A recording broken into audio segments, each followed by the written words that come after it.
Our 34-year-old son Simon died of an accidental overdose of OxyContin in 2010 after battling his pharmaceutical addiction for 16 years.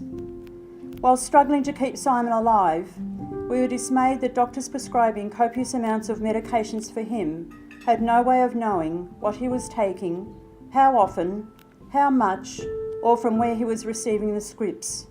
We had to do something.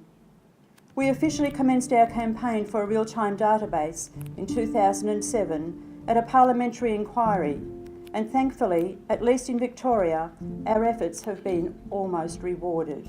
Whilst it was heartening to hear the Federal Health Minister, Mr Greg Hunt, commit $16 million for a national response to prescription drug use, I hope all states and territories can see the urgency of following Victoria's example by implementing an RTM, which in turn would be connected nationwide.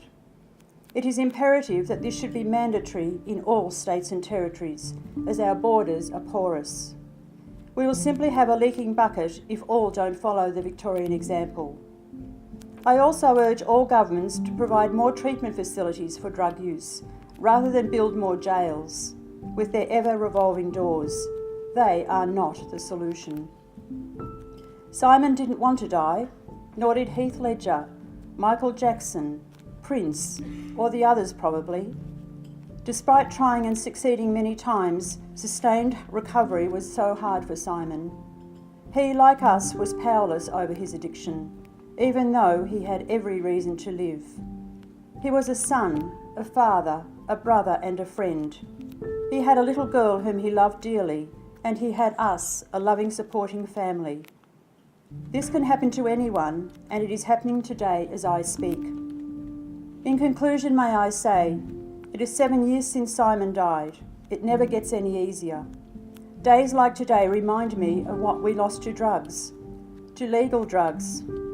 It's always a very hard, confronting, sad day, shared by so many, and I acknowledge those here present who have also, like us, lost loved ones.